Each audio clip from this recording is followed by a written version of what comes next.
From T, T silent रहेगा, पढ़ेंगे क्या हम इसको सुनामी, लेकिन स्पेलिंग स्टार्ट होगी आपके टी से, ठीक है। तो सुनामी वेव्स के बारे में देखते हैं। Name 3 causes of tsunami and explain it's impacts. Tsunami आने के 3 कॉजेज क्या हैं और इसके प्रभाव क्या रहते हैं उसके बारे में मैं आपको बताऊंगी। So following are the 3 causes of tsunami. Tsunami waves are evolve by, किस वजह से सुनामी जो है वो आ सकती है। नंबर 1 अर्थक्वेक्स, अर्थक्वेक मतलब भूकंप की वजह से सुनामी वेव्स आने का खतरा रहता है। नंबर 2 इरप्शन ऑफ वोल्केनोस, ठीक है, वोल्केनोस के इरप्शन की वजह से भी जो है वो सुनामी आने का खतरा बढ़ जाता है। नंबर 3 है लैंडस्लाइड्स ऑफ अंडर वाटर, समुद्र के अंदर जब लैंडस्लाइड्स होते हैं तो भी सुनामी जो है वो आ सकती है। So these are the 3 causes of tsunami, कि किस वजह से सुनामी आ सकती है, उसके जो 3 कारण है, that is earthquakes, eruption of volcanoes and landslides of under water. अब बात करते हैं इम्पैक्ट ऑफ सुनामी की, कि सुनामी की वजह से क्या प्रभाव पड़ते हैं, कौन से बैड इफेक्ट्स रहते हैं। सो फर्स्ट है hundreds and thousands of people lost their precious lives. क्या होता है, सुनामी जब आती है, सुनामी वेव्स जब आती है तो उसकी वजह से हजारों लाखों की तादाद में लोग जो है वो मरते हैं, लोगों को अपनी जिंदगी जो है वो जिंदगी से हाथ धोना पड़ता है। Number 2 there is a great loss of property, property का बहुत ज्यादा लॉस होता है। Many are injured and millions are displaced, बहुत ज्यादा लोग जो है वो जख्मी हो जाते हैं, घायल हो जाते हैं और बहुत ज्यादा जो है वो डिस्प्लेस हो जाते हैं। 4th है मैनी पीपल गेट मिसिंग, बहुत ज्यादा लोग खो जाते हैं, मिस हो जाते हैं, and separate from there members of a family, अपने परिवार वालों से जो है वो बिछड़ जाते हैं, अलग हो जाते हैं। It affects the livelihood of the people, लोगों की जिंदगी अस्त व्यस्त हो जाती है, लोगों की जिंदगी के ऊपर इसका बहुत ही बुरा प्रभाव रहता है। कोई भी डिजास्टर हो उसका बैड इफेक्ट जो है वो डेफिनेटली रहता ही रहता है। Many geographical changes can be seen in various parts of the affected area, जहां पे भी इस तरह की कोई डिजास्टर होती है तो उस पर्टिकुलर एरिया में बहुत ज्यादा जियोग्राफिकल चेंजेस भी देखने को मिलती हैं। So this is about the causes of tsunami and its impacts. Next question is explain 2 different ways of detecting tsunami. क्या बताना है हमें कि किस तरीके से हम जो है वो इस चीज का पता लगा सकते हैं कि सुनामी आने का खतरा है या नहीं है, यानी सुनामी को डिटेक्ट करने के 2 आपने जो है वो वेज बताने हैं। Different ways of detecting tsunami are given below. Number 1 satellite technology is used to provide nearly immediate warning of potentially tsunamigenic earthquakes. कौन सी टेक्नोलॉजी के थ्रू हम पता लगा सकते हैं, सैटेलाइट टेक्नोलॉजी की वजह से।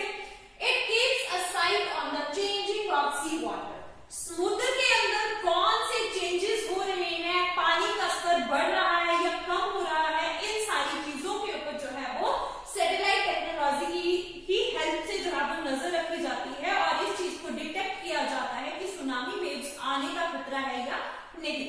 Second one is pre-train, it includes size of wave, length of wave, speed, action and unsafe coastal area।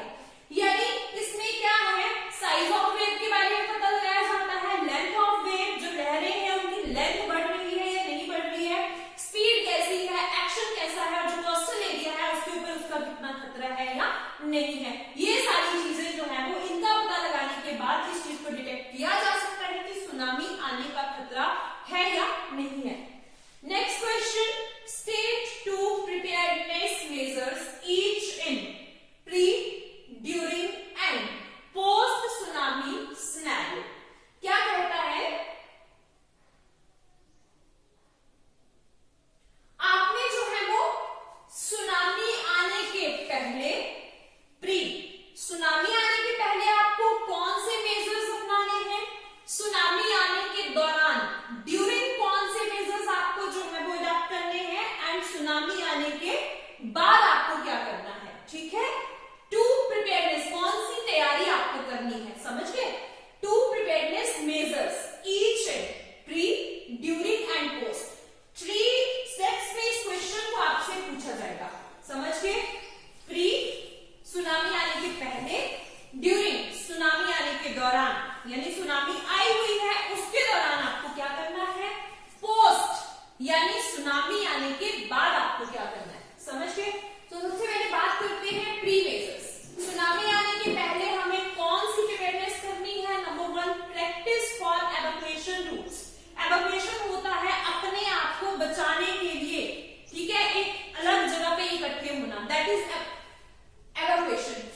Safe रखना है, तो उसकी ट्रेनिंग हमारे पास ऑलरेडी होनी चाहिए। Second one, discussion about coming tsunami with family. If we are living on coastal area, तो हमारी family के हर मेंबर के साथ जो है वो हमें इस बारे में डिस्कशन करते रहना चाहिए कि सुनामी आने के दौरान हमें क्या करना है, क्या नहीं करना है, कौन सा पर्टिकुलर एरिया हमने रखा है जहां पे हमें जो है वो इकट्ठे होना है। समझ के ड्यूरिंग सुनामी की बात करते हैं। सुनामी आने के दौरान हमें क्या करना है, acquaint the members of family and local people about the danger of tsunami so that they should leave their homes at once। जैसे ही हमें पता चलता है कि सुनामी आ गई है, तो हमें अपने फैमिली मेंबर्स, अपने नेबरहुड जो भी हमारे नेबर्स हैं और लोकल जो कम्युनिटी के लोग हैं, उन लोगों को उस बारे में हमें क्या करना है, एकदम से अवगत करवाना है, ताकि जल्दी से जल्दी हम उस जगह को छोड़कर जो है वो एक सेफ एरिया पे जा सके। Take the disaster supply kit to become more comfortable. हमें अपने साथ में जो है वो डिजास्टर सप्लाई किट जो है वो साथ में रखनी है, ताकि हम अपने आप को कंफर्टेबल रख सके। If you are going to leave your place, take your animals with you. अगर आप लोगों ने पेट्स रखे हैं, एनिमल्स रखे हैं, या कोई भी आपके पास एक्स्ट्रा जो भी आपके पास इस तरह का एनिमल या पेट है, तो ऐसा नहीं करना होता है कि अगर डेंजर है तो खुद की ही जान को बचाना है। हमें अपने एनिमल्स को भी अपने साथ जो है वो एवोकेट करना है, उनको अपने साथ लेकर जाना है। आफ्टर सुनामी की बात करते हैं। सुनामी आने के बाद हमें क्या करना चाहिए, attentively listen to the current news on radio और television and receive information on warning about danger.